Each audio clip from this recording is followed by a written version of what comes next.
Hey friends, it's Mike Myers here with the Songwriting for Guitar podcast, episode number 22, Tyler Cain. I would say Tyler is like a Swiss Army knife. He has been the touring guitarist for Big and Rich. He has written for a number of country artists. He's a producer. He has had songs in television and film. And we're going to talk about it all. How did he get started, especially in a place like Nashville? That is a place where you've got to work your butt off. And we're going to hear some of his story, how he's made it, his advice that he gives to others, and his process. So we're going to delve into it. Episode number 22, Tyler Cain.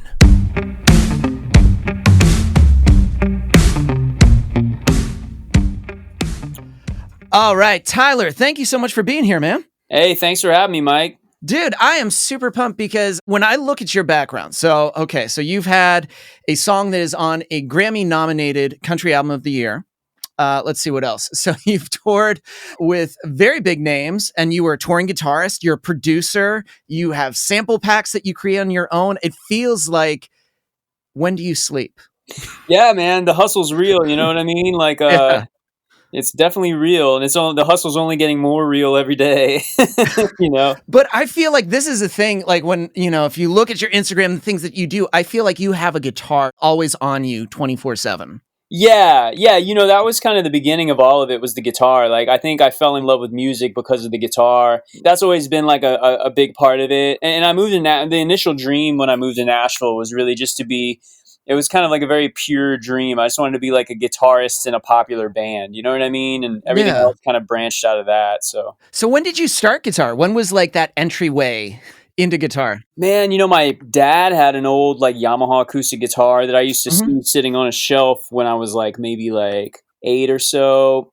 And, 8 or 9, I started picking it up and kind of trying to just figure songs out. And it just kind of went from there. I played piano a little bit before that. But yeah, I don't know why. Guitar was just something I just really fell in love with and kind of has been a life's journey ever since, It's so interesting to hear a lot of people say that because I feel the same way. I started with piano and then eventually it migrates to guitar. Yeah, I think piano's more visual. So I think when you're younger, sometimes piano is a little easier because, there's only one place you can play each note on a piano. Like each pitch only has one location and it is a little more visual to look at. So I think maybe that's why a lot of kids tend to start on piano sooner. And it's more satisfying to press C, middle C and know you're going to get middle C, and so disheartening when you press into a fret and it sounds like pure shit and you're like, what? Yeah, exactly. You're like, this is hard. Like, yeah, music is hard.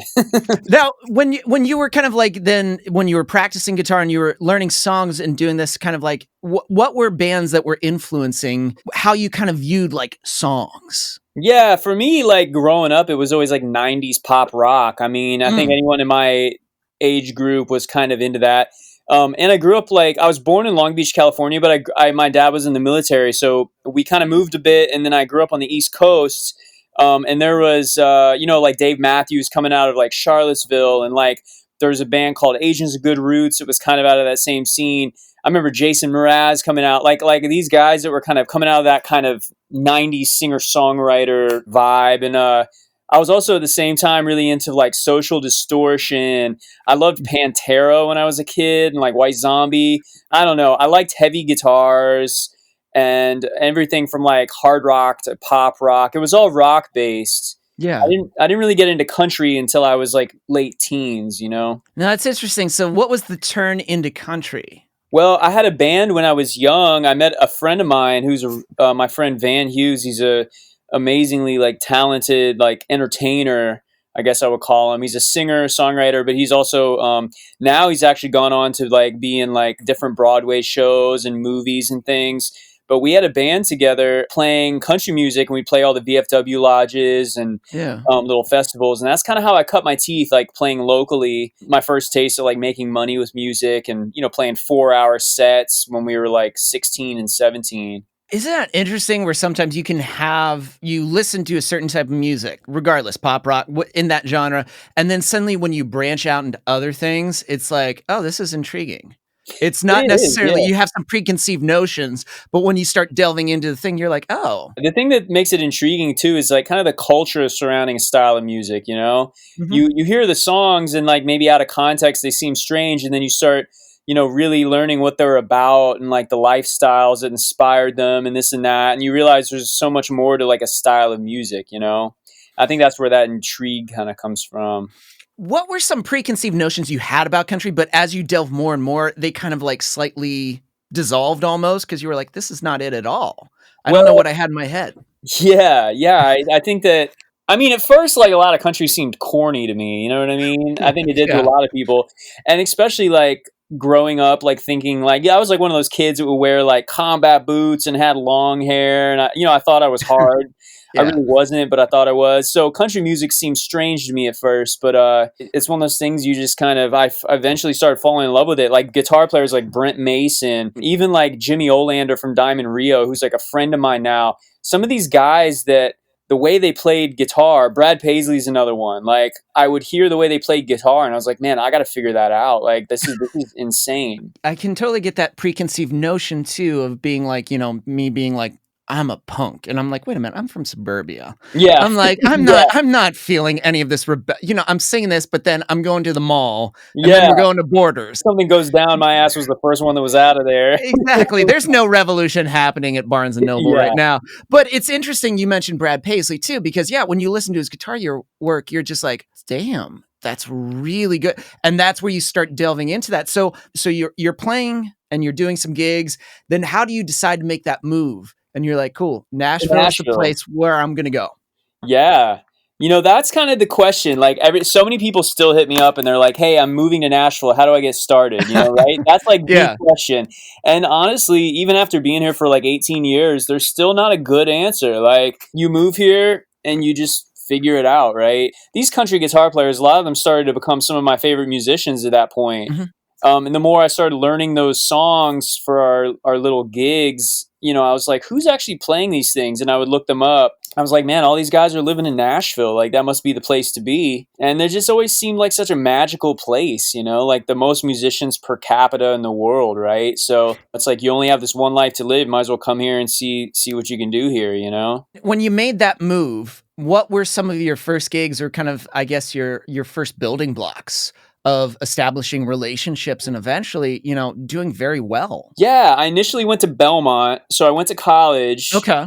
And I studied music business because I wanted to kind of have a background a little bit in the business side of things. And I felt like I was really learning more musically just from throwing myself into situations with musicians that were better than me. And that's still something that I think is important to your growth, just trying to get into rooms with players that are better than you all the time. But honestly, Belmont's kind of like its own little bubble. My first, sort of step into like the real scene was I worked at a label right after college.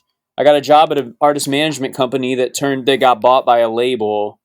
Kind of a weird scene. Like the CEO of the company ended up going to prison for like laundering money and all kinds of stuff that I didn't even know anything about. And it was this sort of it was like this wild realization, like, man, this shit is crazy. Like it's like coming out of a movie, right? That was my first kind of taste of like the music industry. And when that went down, I always had it in my head that having a normal job was more secure than being a musician, Mm-hmm. Once that happened, there was FBI agents that came into the label and everybody had to leave. And the guy that, had put this whole thing together went to prison, right?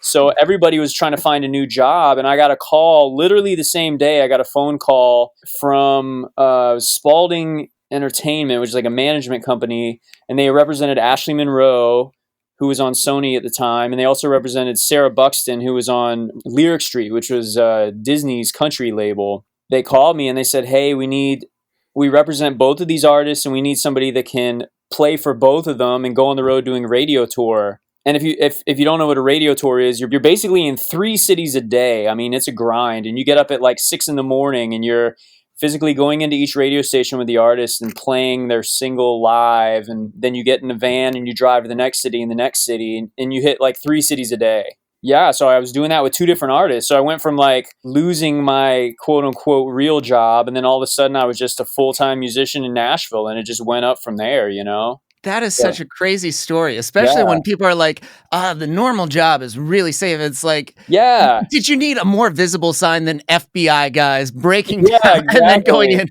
in, taking your boss to give the signal? It's not always that safe It's that you not think. that safe. Yeah, it's not that safe. Yeah. And I mean, I was so young and naive. I had no idea anything weird was going on there anyways. And I probably wasn't really cut out for that job anyways. I would sort of sneak into the little kitchen every day and like eating lunch for 2 hours. Like they weren't really, it wasn't really my vibe. But yeah, after that, went on the radio tour, things went well. And then honestly, the biggest thing is word of mouth, man. And people notice how you are. Like if you're consistent, if you're professional, if you Yeah. do good work, if you learn the music, if you have the right gear, if you have the right look, all those things factor in, and then you kind of let your work speak for itself. I think what you're saying, like at the beginning, you said the hustle to it's almost like you want to stay 5 steps ahead. It's like you want to be Hmm. there 10 minutes early. You want to have your shit together. It's like you have the tones dialed in. You know the parts, not just know it, but the feel, the vibe, everything you've Yeah, got. But they're just like, oh, they know what they're doing. regardless of how you act, people are going to notice. They notice a lot more. Like people notice a lot more than you think, right? If you're late, they notice that. If you're early, they notice that, even if they don't say anything. So it's free to be on time. It's free to have a good attitude. Like all these things that are going to like get you gigs, they don't cost anything. Like it just takes a little bit of discipline. I wish I had kind of learned it a little sooner, but Mm-hmm. that's one of the things I kind of you sort of tell young musicians that not everybody wants to hear that. They want to hear like, go to this door and knock 3 times and then like your dream gig awaits. Well, I think everybody has that preconceived notion, you shall do this and the door shall open and everything Exactly. shall Yeah, be yeah. fine. A magical genie will bless you with your first opportunity. But it's kind of like that grind of doing all the right things, even when you think no one's looking, because it's like people are looking. You may not see, but people notice when someone's on time, when they know their parts and they're like super professional. And that's what you did. And guess what? It's as you said, it's that steady climb up. Where are some other moments? So you were doing those radio tours, then Big and Rich. You play guitar Yeah. there too. How did that slowly evolve? Was it also that word of mouth over time? Yeah. So Big and Rich, yeah, I ended up touring with them for probably close to 5 years, I guess, 4 or 5 years. So yeah, I did the radio tour stuff with the artist on Spalding, and I ended up, I still work with Ashley Monroe. Like I'll still, write and record with her. Produced a couple tracks on a project that she's got coming up here. I still work with her a lot. Yeah, and Sarah Buxton's like a sister. Like those artists are still like I'm very close to them. But from that, I played with a few artists after that. Everything was word of mouth. From what I was already doing, I would make relationships with other people in similar situations. And then when things happen, they happen fast. Like you'll get a call and it's like, hey, our guy quit or this person can't do such and such. Can you hop out here tomorrow? It's literally that fast. If you're willing to just say yes and go for it. And one thing always kind of led to another. I think Big and Rich was, a friend of mine was tour managing them. And we had toured together for years. I was out with an artist named James Otto that was on Warner Brothers like in 2008. And Todd was a good friend of mine and really great tour manager. And he was tour managing Big and Rich. And actually the keyboard position opened first. It was one of those last minute things. They needed a guy for that weekend.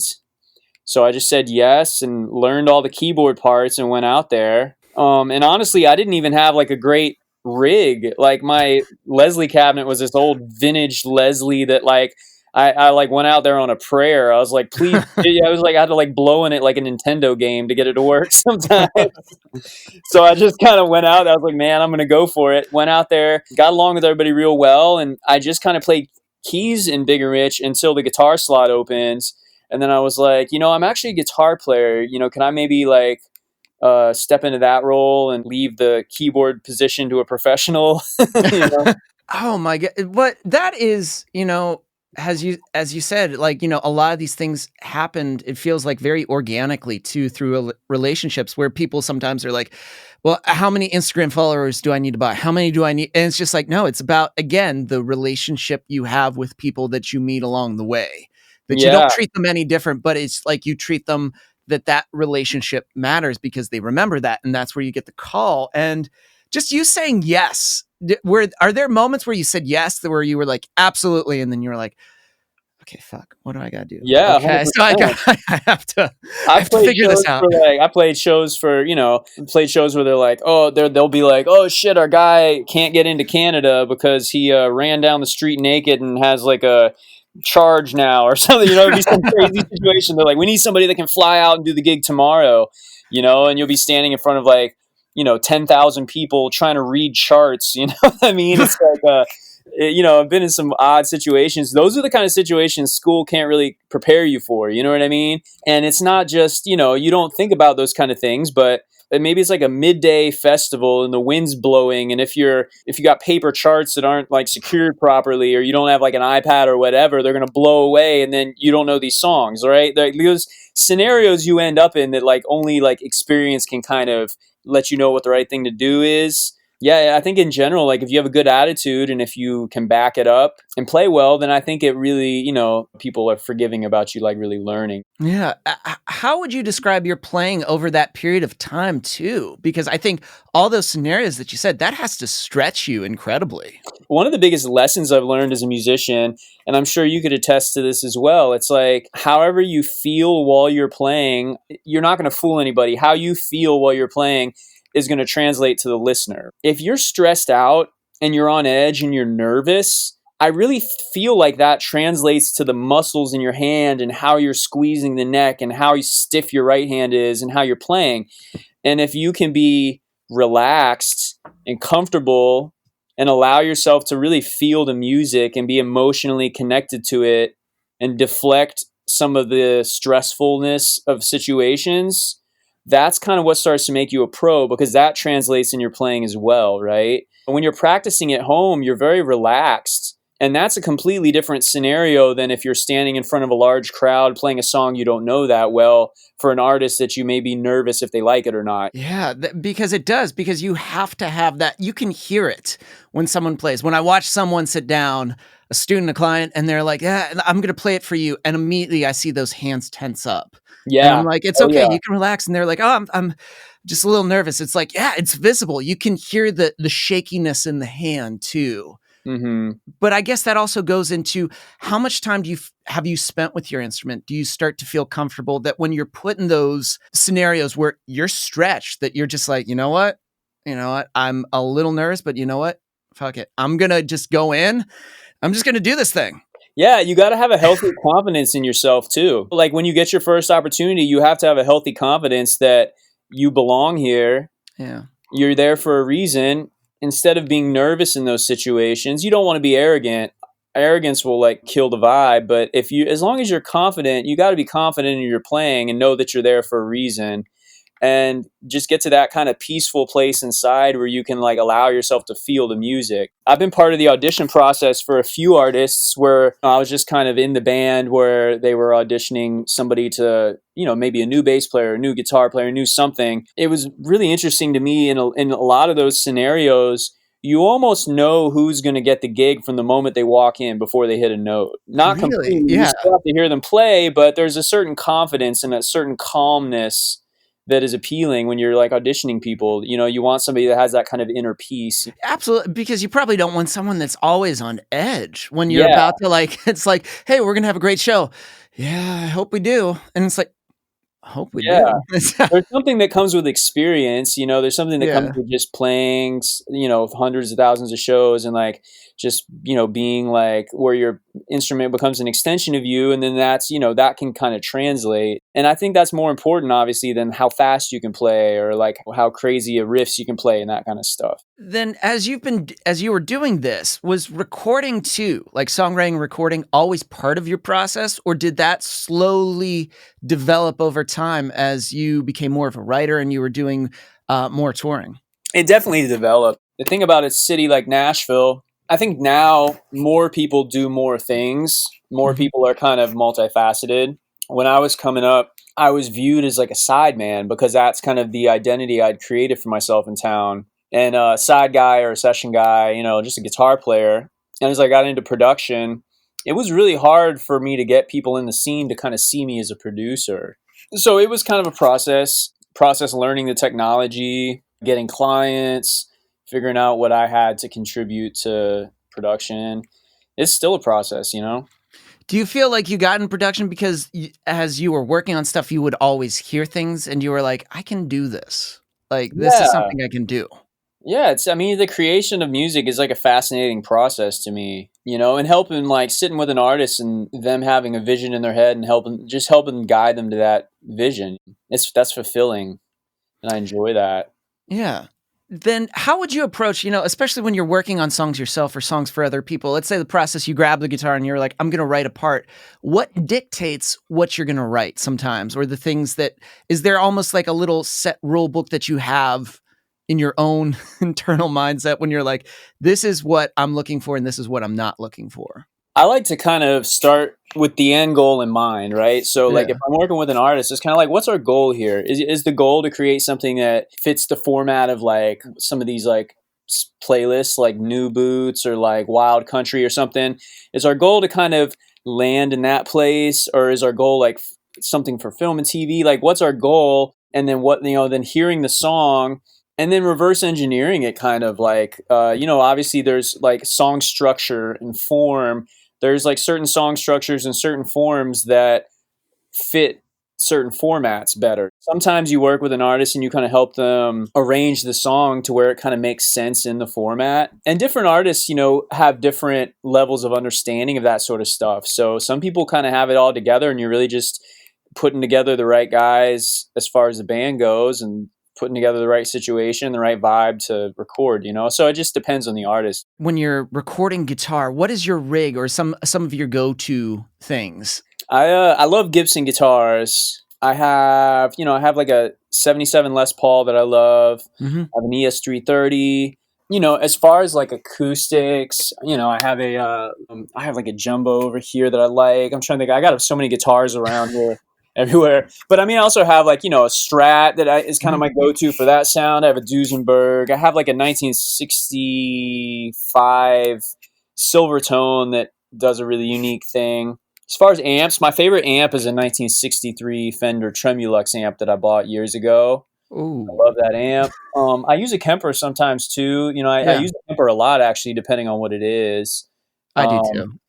Yeah. Yeah, it's a very versatile thing to have nearby when you need something quickly to just change. Yeah. Yeah, so I like that a lot. I don't know, I got a lot of stuff. You can't, it's like you can never have enough. It's like there are moments where I'm like, minimalist, yes, I will.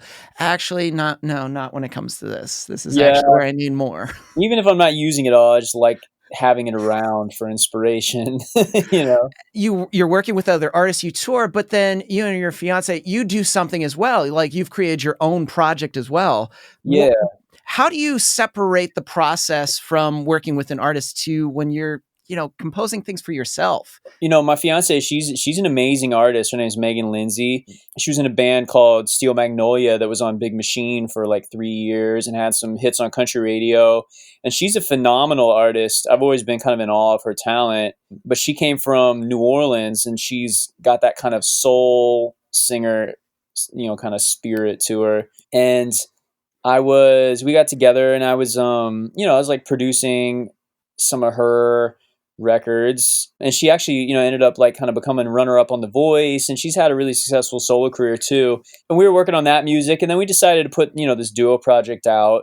We're always like writing and recording, and we do a lot of like film and TV music together. We tour together. So that's really nice to be able to do that, because she was on the road with Steel Magnolia, and then I was also on the road with Big and Rich. So we were on different tours, and it's very hard to keep a relationship together when you're both touring around the world in different places and different times. That has to be, because that has to be sometimes like schedules don't sync up at all. Yeah. And it's hard, man. I mean, I have a lot of friends who are musicians that go through really hard life situations and divorce and separations and all kinds of stuff just by virtue of, this really demanding kind of career, Yeah. And it's interesting too, because you said you do, film and TV stuff. Do you find the process of a song for, let's say this is an album, as opposed to a song for film and TV, the writing process is different? The success we've had with film and TV has all been from personal relationships, and you can't really premeditate them. And and the thing about film and TV is you never know. It's such a wide like range of stuff they're looking for. It just depends on what, is going on a show or in a movie or something. But when it comes to like sync music, meaning music being synced on like TV shows and films and that kind of stuff, the thing I kind of compare it to, if a country song is a movie, meaning like it has a little bit of a plot, a storyline, it's really telling this graphic story, then from my experience, like most film and TV music is more like a photograph. It's like lyrically, it's more like a snapshot. It maybe has a lot more repetition. It's not detracting from the scene on the TV. It's just very directly kind of reinforcing whatever's happening, right? It supports it. What's happening. It doesn't feel like a contradiction. It just adds to it. Yeah, exactly. And the success we've had with film and TV music has always been songs that we least expected something to happen with. It wasn't always our favorite songs. It might just be a song that has a section that repeats like a phrase over and over. It's always funny when they choose the section that you're like, we spent a long time on that verse, and they use the bit with the O's, right? Yeah, exactly. That happens so much. Yeah. Like the thing that you just do quickly without overthinking ends up like getting traction. And when you overthink it, it doesn't connect quite the same. Yeah, and it's always interesting, and it's like, wow, they chose that bit. And it's like, okay, then sometimes it also reiterates to me, like, remember, keep it simple. You don't have to keep it complex. You don't have to make it this grandiose, so like 25 parts right here in this section. This is where it changes. It's like, oh, wait a minute. Let's just keep it down to like 2 guitars and then this vocal. Yeah, it's easy to lose sight of it. We've all done that. I mean, we've all done that where we just kind of go overboard on something, and we all go through this cycle of like, oh, this is great, and then it kind of goes around. You're like, God, this is terrible. I'm trash, and then it comes back around. Yeah, this is pretty good.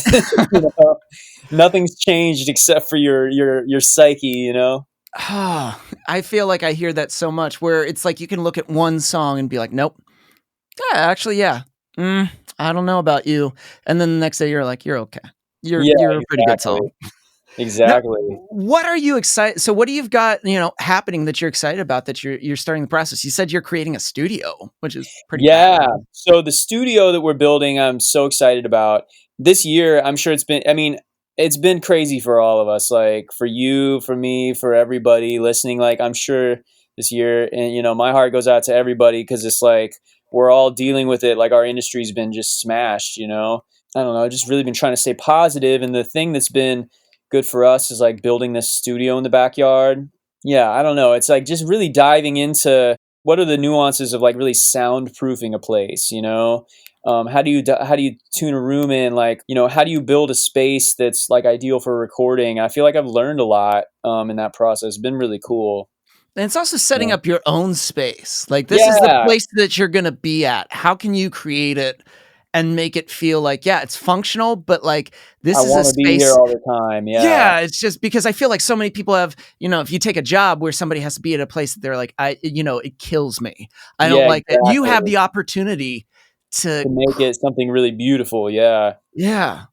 So it's been fun. Like it's going to be great. It's going to be really great. And I'm really excited. It's like we're at the point now where it's really coming together. Like I think we're about a week away from done. And to be honest, man, this whole process has really like kind of helped carry me through a lot of this COVID stuff and keep me in a positive headspace. And it's been a good balance between that and recording, But the reason we built this place, it was all kind of a blessing in disguise. But our old studio, which was a place we rented, a tree fell through our control room. Shit. So yeah, we had like a bad storm here in Nashville. I went to the studio and the roof had caved in, and gallons and gallons of water were just pouring all over our gear for hours. So that was pretty messed up. But I say it's a blessing in disguise because we had wanted to do this for a long time. We just didn't really have the courage to kind of go for it. And then that kind of put a fire in our belly, like, okay, like, let's go ahead and build like our dream place, I feel like from the moments you've described, you've had these big moments when you get a boss that's arrested by the FBI, a tree fucking smashes through it's like these huge signals. move on to the next thing. Yeah, it's like, man. damn. What else can you do, right? We did. Yeah. Hey, the music industry is not for the faint of heart, I don't think. Oh, dude, but this was awesome. Tyler, thank you so much for sharing your process, your story. It's been awesome to hear just like your perspective too on the journey. Thanks, man. Hey, I appreciated you taking the time today, man. It's good talking to you, Mike.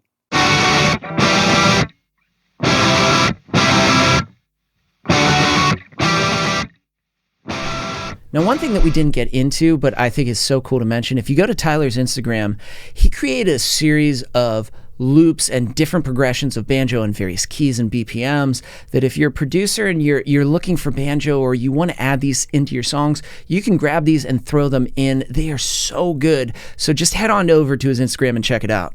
And after you're downloading some banjo loops, you know what you should do? You should go to Apple Podcasts, Songwriting for Guitar, and leave us a review. We are 22 episodes in, and we ain't stopping, but we need your help.